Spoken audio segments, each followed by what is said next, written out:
Hi welcome to my channel చిట్టి crafts and ideas.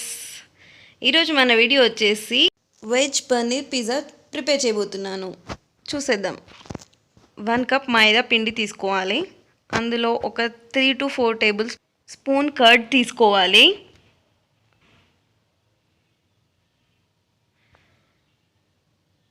And next వచ్చేసి నేను baking soda 1 tablespoon add చేస్తున్నాను.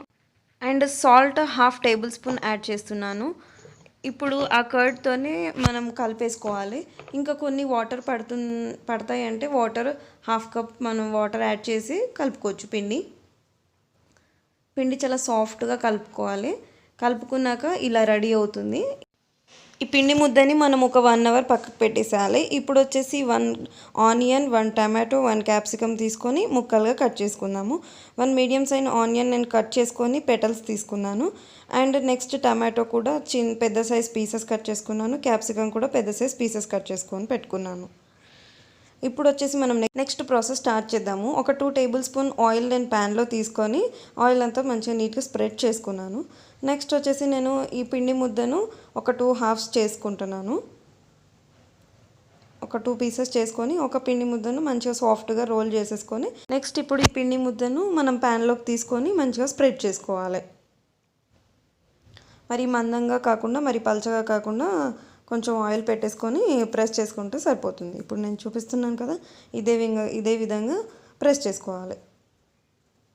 కొంచెం ఆయిల్ ఉండడం వల్ల సాఫ్ట్గా జారిపోతుంది. బట్ కాకపోతే ప్రెస్ చేసుకొని కార్నర్స్కి ఏంటంటే మనం కొంచెం గ్యాప్ ఇచ్చి ఇలా ప్రెస్ చేసుకోవాలి. నేను చూపిస్తున్న విధంగా ఇలా చేసుకుంటే ఏంటి అని అంటే అది అనేది స్ప్రెడ్ అవ్వకుండా బయటికి రాకుండా ఉంటుంది. ఈ ఫోక్ తీసుకొని నేను దానికి హోల్స్ చేసుకుంటున్నాను, ఎందుకంటే అది మందంగా ఉన్నా కానీ కిందికి బేక్ అవ్వడానికి. ఇప్పుడు వచ్చేసి tomato ketchup 2 table spoon add చేస్తున్నాను. యాడ్ చేసి మొత్తం అంతా కంప్లీట్గా స్ప్రెడ్ చేయాలి.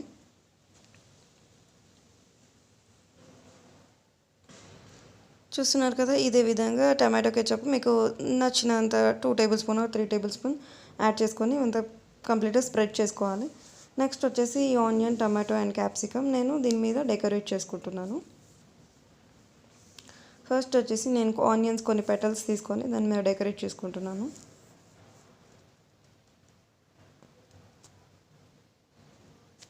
అండ్ నెక్స్ట్ వచ్చేసి నేను టమాటో కూడా డెకరేట్ చేసుకుంటున్నాను. అండ్ లాస్ట్లో క్యాప్సికమ్ కూడా మంచిగా నీట్గా స్ప్రెడ్ చేసుకుంటున్నాను.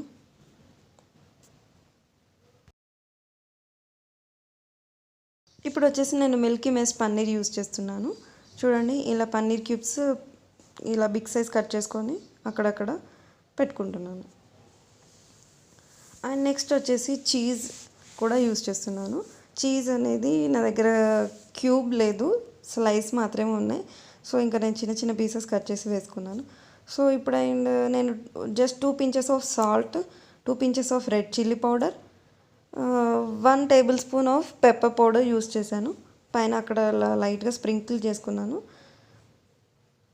చూస్తున్నారు కదా, ఇదే విధంగా లైట్గా అక్కడక్కడ స్ప్రింకిల్ చేసుకున్నాను. నేను స్టవ్ పైన ముందే ప్యాన్ పెట్టి 10 minutes హీట్ చేసుకున్నాను. హీట్ చేసుకున్న తర్వాత ఈ పిజ్జా ప్యాన్ అనేది దాని మీద పెట్టేసి ఒక మూత పెట్టి క్లోజ్ చేయాలి. ఇది ఒక 20 to 25 minutes ఉంటే మంచిగా అదనేది బేక్ అవుతుంది. టూత్ పిక్తో మనం గుచ్చి చూసుకోవాలి. ఓకే, బేక్ అయింది అని అంటే మనం తీసేయచ్చు. ఇది టేస్ట్ అయితే చాలా బాగుంది. మీరు తప్పకుండా ట్రై చేయండి. ఎలా ఉందనేది నా కమెంట్ సెక్షన్లో చెప్పండి.